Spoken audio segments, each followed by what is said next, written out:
వి gold trusted gold buyers తాకట్టులో ఉన్న మీ బంగారాన్ని విడిపించి ఈ రోజు ఉన్న మార్కెట్ ధరకే కొనబడును. ఇప్పుడే కాల్ చేయండి. తెలంగాణలో స్థానిక సంస్థల ఎన్నికల నిర్వహణపై ప్రస్తుతం న్యాయపరమైన వివాదం కొనసాగుతోంది. తెలంగాణ ప్రభుత్వం బీసీ రిజర్వేషన్లను 25% నుంచి 42%కు పెంచుతూ జారీ చేసిన జీవో నంబర్ 9పై హైకోర్టు తాత్కాలిక స్టే ఇచ్చింది. హైకోర్టు ఆదేశాల కారణంగా రాష్ట్ర ఎన్నికల సంఘం స్థానిక సంస్థల ఎన్నికల ప్రక్రియను తదుపరి ఉత్తర్వులు వచ్చే వరకు నిలిపేసింది. అయితే హైకోర్టు అడ్డుకుంది 42% రిజర్వేషన్ల పెంపును మాత్రమే.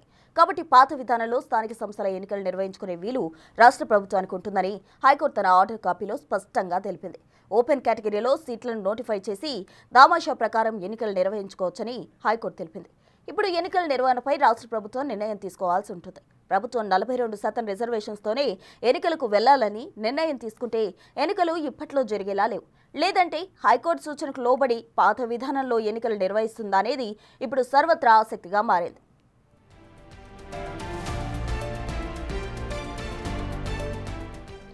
మొత్తంగా తెలంగాణ స్థానిక సంస్థల ఎన్నికలకు సంబంధించి హైకోర్టు స్టే విధించడానికి సంబంధించి కూడా ప్రభుత్వం నిర్ణయం తీసుకోబోతుంది. అటు పాత పద్ధతిలో ఎన్నికలు నిర్వహిస్తుందా, లేదంటే 42% రిజర్వేషన్కు సంబంధించి అమలు చేసిన తర్వాతే ఎన్నికలకు వెళ్తుందా అన్నది మాత్రం చూడాలి. అయితే ప్రస్తుతానికైతే సీఎం రేవంత్ రెడ్డి అలాగే మంత్రులు ఇంకా ఎమ్మెల్యేలు ఎమ్మెల్సీలు అందరూ కలిసి దీనికి సంబంధించి చర్చిస్తూ ఉన్నారు. 42% రిజర్వేషన్స్కు సంబంధించి హైకోర్టు ఇచ్చిన తీర్పును బీసీ సంఘాల నాయకులు అయితే తీవ్రంగా వాళ్ళు దాన్ని వ్యతిరేకిస్తున్న పరిస్థితి. ఎందుకంటే బీసీ సంఘాలకు తీవ్రంగా అన్యాయం జరిగిందంటూ కూడా వాళ్ళందరూ కూడా ఆందోళన వ్యక్తం చేశారు. అయితే స్థానిక ఎన్నికల ప్రక్రియలో హైకోర్టు జోక్యం చేసుకోలేదు. కేవలం రిజర్వేషన్స్ కు మాత్రమే 50%కి మించొద్దంటూ కూడా హైకోర్టు స్టే ఇచ్చినట్టు కూడా తెలుస్తోంది. అయితే పాత విధానంలో ఎన్నికలు నిర్వహించుకోవచ్చని హైకోర్టు ఇచ్చిన కాపీలో పేర్కొన్నారు. దీనికి సంబంధించి తాజా అప్డేట్స్ అందించేందుకు మా ప్రతినిధి సురేష్ సిద్ధంగా ఉన్నారు. సురేష్, చెప్పండి, స్థానిక సంస్థల ఎన్నికల నిర్వహణకు సంబంధించి ప్రస్తుతం న్యాయపరమైన వివాదం అయితే కొనసాగుతోంది. అటు ప్రభుత్వం ఎటువంటి నిర్ణయం తీసుకోబోతుంది? ఒకవేళ పాత పద్ధతిలోనే ఎన్నికలు నిర్వహిస్తుందా? ఒకవేళ 42% రిజర్వేషన్స్ అమలు కావాలంటే ఇంకా సమయం పట్టే అవకాశం ఉంది. కాబట్టి ప్రభుత్వం నిర్ణయం ఏ విధంగా ఉండబోతుందంటారు?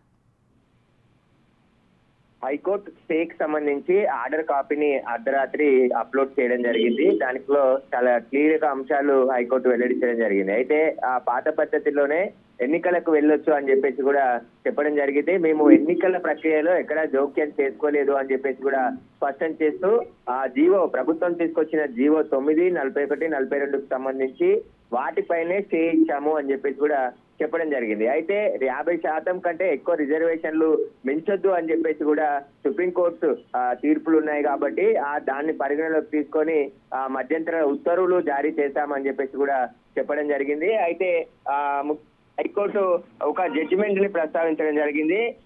వికాస్ కిషన్ రావు గవాలి కేసులో పరిగణలోకి తీసుకొని జీవో 9, 41, 42లను నిలిపివేస్తూ మధ్యంతర ఉత్తర్వులు జారీ చేస్తున్నామని చెప్పేసి కూడా హైకోర్టు ఈ ఆర్డర్ కాపీలో చెప్పడం జరిగింది. ప్రతివాదులు లేవనెత్తిన అన్ని అంశాలపై మేము ఎలాంటి అభిప్రాయం వ్యక్తం చేయడం లేదు. ఎన్నికలకు ముందుకు వెళ్ళొచ్చు, అయితే రిజర్వేషన్లు 50%కు మించరాదు అని చెప్పేసి కూడా చెప్పడం జరిగింది. ఓపెన్ కేటగిరీలో నోటిఫై చేసి ఎన్నికలు నిర్వహించాలని చెప్పేసి కూడా ఆర్డర్ కాపీలో హైకోర్టు స్పష్టం చేసింది. బీసీలకు 42% రిజర్వేషన్లు కల్పిస్తూ ప్రభుత్వం జీవో 9 జారీ చేసింది. దాని కారణంగా రిజర్వేషన్లు 67%కి పెరిగాయి. కాబట్టి జీవో జారీ చేయక ముందే ఎస్టీలకు 15%, ఎస్టీలకు 10%, ఓబీసీలకు 25%, మొత్తం 50% రిజర్వేషన్లు ఉండగా ఇవి వికాస్ కిషన్ రావు గవాలి కేసులో సుప్రీంకోర్టు విధించిన 50% పరిమితికి లోబడి ఉన్నాయి. ఓబీసీలకు రిజర్వేషన్లు కల్పించే ముందు కృష్ణమూర్తి కేసులో కూడా పేర్కొన్న ట్రిపుల్ టెస్ట్ విధానాన్ని ఖచ్చితంగా అమలు చేయాల్సిందే అని చెప్పేసి కూడా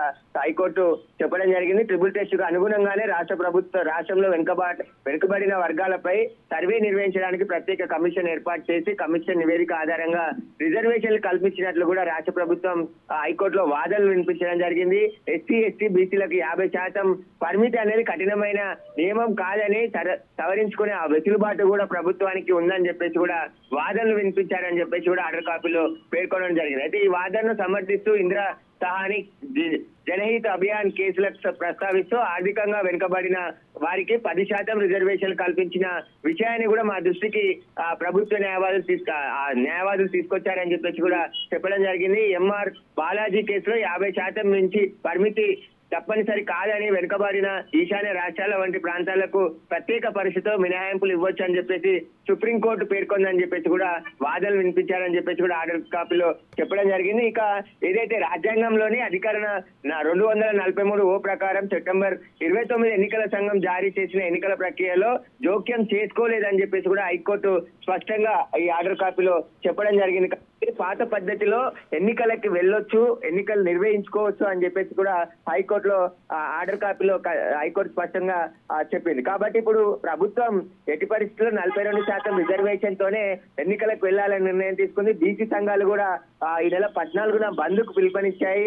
ఖచ్చితంగా 56% జనాభా ఉన్న బీసీలకు 42% రిజర్వేషన్లు కల్పిస్తే తప్పేంటి, దాంట్లో నష్టం ఎవరికి వస్తున్నది అని చెప్పేసి కూడా బీసీ సంఘాలు ఆగ్రహం వ్యక్తం చేస్తున్నాయి. ఖచ్చితంగా ఎన్నికలు లేట్ అయినా పర్వాలేదు కానీ బీసీలకు రిజర్వేషన్లు కల్పించే ఎన్నికలకు వెళ్ళాలని చెప్పేసి బీసీ సంఘాలు డిమాండ్ చేస్తున్నాయి. అయితే ఇప్పుడు ప్రభుత్వం హైకోర్టు ఆర్డర్ కాపీ అందిన తర్వాత ఇప్పుడు ఎలాంటి నిర్ణయం తీసుకుంటుంది? ఒకవేళ సుప్రీంకోర్టులో స్పెషల్ లీవ్ పిటిషన్ దాఖలు చేసి హైకోర్టు ఎన్నికల ప్రక్రియలో జోక్యం చేసుకుంది కాబట్టి దీన్ని కొట్టివేస్తూ ఆదేశాలు ఇవ్వాలని కోరే అవకాశం కనబడుతుంది. ప్రభుత్వం తరపున సీనియర్ న్యాయవాదులు సుప్రీంకోర్టులో వాదనలు కూడా వినిపించే అవకాశం కనబడుతుంది.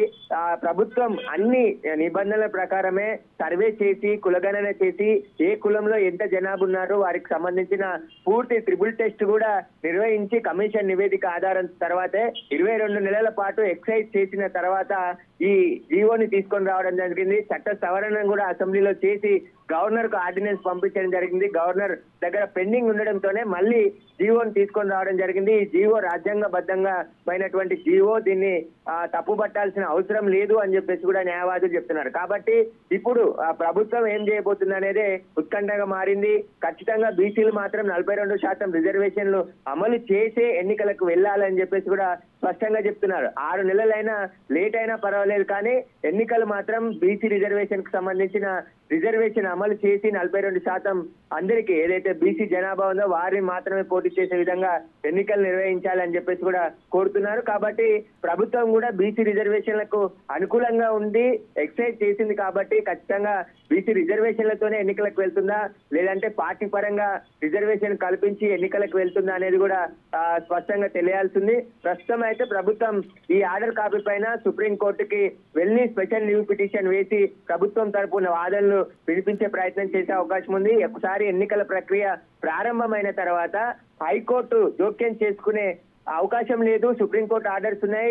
నిబంధనలకు విరుద్ధంగా హైకోర్టు ఎన్నికల నిలిపివేస్తూ స్టే ఇవ్వడం కరెక్ట్ కాదు అని చెప్పేసి కూడా ప్రభుత్వం వాదనలు వినిపించే అవకాశం కనబడుతుంది. ఇక సుప్రీంకోర్టులో ఎలాంటి వాదనలు జరుగుతాయి అనేది ఇంకా ప్రభుత్వం స్పెషల్ లీవ్ పిటిషన్ వేసిన తర్వాత తెలిసే అవకాశం కనబడుతుంది. ఇక బీసీ సంఘాలు కూడా సుప్రీంకోర్టుకు వెళ్లే ఆలోచనలో ఉన్నట్టు తెలుస్తుంది. ఖచ్చితంగా సుప్రీంకోర్టులో పిటిషన్లు వేసి ఇప్పటికే ఎవరైతే హైకోర్టులో బీసీ రిజర్వేషన్ వ్యతిరేకిస్తూ పిటిషన్లు వేశారో సుప్రీంకోర్టులో కూడా కేవై పిటిషన్ ని దాఖలు చేయడం జరిగింది. ఒకవేళ ఎవరైనా రిజర్వేషన్లపై పిటిషన్లు వేస్తే తమ వాదనలు కూడా పరిగణలోకి తీసుకున్న తర్వాతే ఆదేశాలు ఇవ్వాలని చెప్పేసి కూడా సుప్రీంకోర్టులో కేవైటీ పిటిషన్ కూడా దాఖలు చేశారు. కాబట్టి సుప్రీంకోర్టులో విచారణకు వెళ్తే సుప్రీంకోర్టు డైరెక్షన్ ప్రకారం మళ్ళీ ఎన్నికలు జరిగే అవకాశం ఉంటుంది. లేదంటే 6 వారాల తర్వాత ఈ కేసుని మళ్ళీ విచారిస్తామని చెప్పేసి కూడా హైకోర్టు చెప్పింది. కాబట్టి ఆలోపు కౌంటర్ దాఖలు చేయాలి పూర్తికి సంబంధించి 4 వారాల్లో అని చెప్పి చెప్పడం జరిగింది. ఆ తర్వాత 2 వారాల్లో ప్రతివాదులు దానికి బదులుగా కౌంటర్ దాఖలు చేయాలని చెప్పేసి కూడా హైకోర్టు స్పష్టం చేసింది. కాబట్టి ఇప్పుడు ప్రభుత్వం వెయిట్ చేస్తుందా లేదంటే సుప్రీంకోర్టుకు వెళ్లి సుప్రీంకోర్టులో ప్రభుత్వం తరపు వాదనలు విని అక్కడి నుంచి సుప్రీంకోర్టు ఆదేశాల ప్రకారం ముందుకు వెళ్తుందా అనేది కూడా తెలియాల్సి ఉంది. సురేష్, అయితే ముందు నుంచి మీరు అన్నట్టు ప్రభుత్వం ఎప్పుడు కూడా 42% రిజర్వేషన్స్ తోనే ముందుకెళ్లాలి, స్థానిక సంస్థల ఎన్నికలు నిర్వహించాలని పట్టు మీద ఉన్న పరిస్థితి. మరి ఇప్పుడు తామాషా ప్రకారం ఎన్నికలు నిర్వహించుకోవచ్చు అంటూ హైకోర్టు సూచనలు చేసింది. మరి ఏ మాత్రమైనా అవి ఫాలో అయ్యే అవకాశం ఉందంటారా, లేదు అంటే 42% రిజర్వేషన్స్ వరకు వెయిట్ చేస్తారంటారా? అంటే ప్రభుత్వం సుప్రీంకోర్టులో స్పెషల్ లీవ్ పిటిషన్ దాఖలు చేయాలని నిర్ణయం తీసుకున్నట్టు తెలుస్తుంది. ఎందుకంటే ప్రభుత్వం తరపున సుప్రీంకోర్టులో పలు ఆర్డర్స్ ఉన్నాయి కాబట్టి సుప్రీంకోర్టులోనే తీసుకునే ఎందుకు ప్రభుత్వం సిద్ధమవుతున్నట్టు తెలుస్తుంది.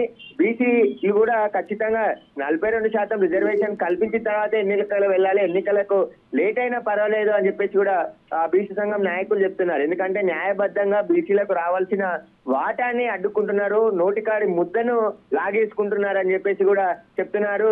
ఇప్పటి వరకు బీసీలకు వ్యతిరేకంగానే కోర్టులు తీర్పిచ్చాయి తప్ప ఎక్కడ అనుకూలంగా తీర్పు ఇవ్వలేదు అని చెప్పేసి కూడా ఓపెన్ గా బీసీ సంఘం నాయకులు చెప్తున్నారు. కాబట్టి ఇప్పుడు లోకల్ ఎన్నికలకు వెళ్ళాలంటే ఖచ్చితంగా పాత పద్ధతిలో వెళ్ళాలని ఇప్పుడు హైకోర్టు ఆర్డర్ కాపీలో స్పష్టం చేసింది. కానీ పాత పద్ధతిలో వెళ్తే బీసీలకు తిరిగి మళ్ళీ 24% రిజర్వేషనే ఉంటుంది కాబట్టి దాంతో అన్యాయం జరుగుతుంది. 42% రిజర్వేషన్ కల్పించి మళ్ళీ 24% పాత పద్ధతిలో వెళ్తే తీవ్ర నష్టం జరుగుతుంది. రాజకీయానికి అంటే విద్యా ఉద్యోగాల్లో రిజర్వేషన్లు కల్పిస్తే అది సుప్రీంకోర్టు అమల్లో ఆదేశాలు అమలు ఉంటాయి. కానీ రాజకీయంగా అలాంటి మెరిట్ అవసరం లేదు.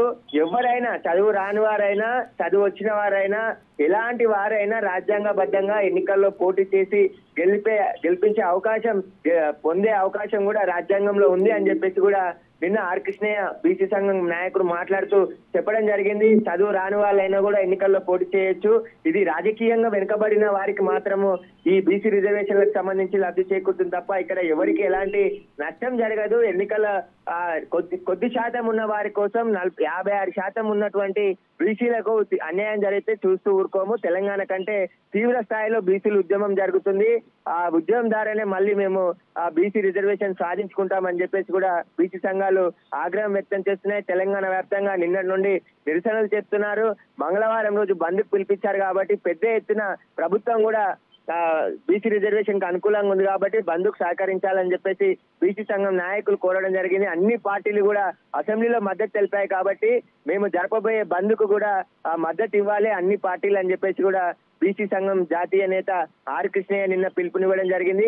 ఇక ప్రభుత్వం ఎలాంటి నిర్ణయం తీసుకోబోతుంది అనేదే ఇప్పుడు ముందున్న ప్రశ్న. చాలా ఉత్కంఠంగా ప్రజలు ఎదురు చూస్తున్నారు. ఎందుకంటే స్థానిక సంస్థల ఎన్నికలకు చాలా ప్రతిష్టాత్మకంగా కాంగ్రెస్ ప్రభుత్వం తీసుకొని రాహుల్ గాంధీ నిర్ణయంతోనే దేశవ్యాప్తంగా కులగణన జరగాలి. అందులో భాగంగా తెలంగాణలో కాంగ్రెస్ ప్రభుత్వం ఉంది కాబట్టి దేశానికి ఒక రోల్ మోడల్ గా దేశంలో ఎప్పుడూ లేని విధంగా కులగణన చేసి బీసీ రిజర్వేషన్లు తీసుకువచ్చి ఎన్నికలకు వెళ్తున్నాము. మేము ఎన్నికల హామీలో ఇచ్చాం కాబట్టి ఖచ్చితంగా దాన్ని నెరవేర్చేందుకు ఈ బీసీ కులగణన చేసి బీసీ రిజర్వేషన్ తీసుకొచ్చి బీసీలకు ఎన్నికల్లో రిజర్వేషన్ కల్పిస్తూ నిర్ణయం తీసుకున్నాం కాబట్టి దానికి కట్టుబడి ఉన్నామని చెప్పేసి కాంగ్రెస్ ప్రభుత్వం చెప్తుంది. కాబట్టి ఇప్పుడు ప్రభుత్వం సుప్రీంకోర్టుకు వెళ్లి వాదనలు వినిపించి బీసీ రిజర్వేషన్లకు సంబంధించి అమలు చేసి ఆ తర్వాత ఎన్నికలకు వెళ్తుందా లేదంటే పార్టీ పరంగా రిజర్వేషన్లు ఇచ్చి టికెట్లు ఇచ్చి రిజర్వేషన్ ప్రకారం ఎన్నికలకు వెళ్తుందా అనేది కూడా తెలియాల్సింది. కాబట్టి స్పెషల్ లీవ్ పిటిషన్ సుప్రీంకోర్టులో వేయబోతున్నట్టు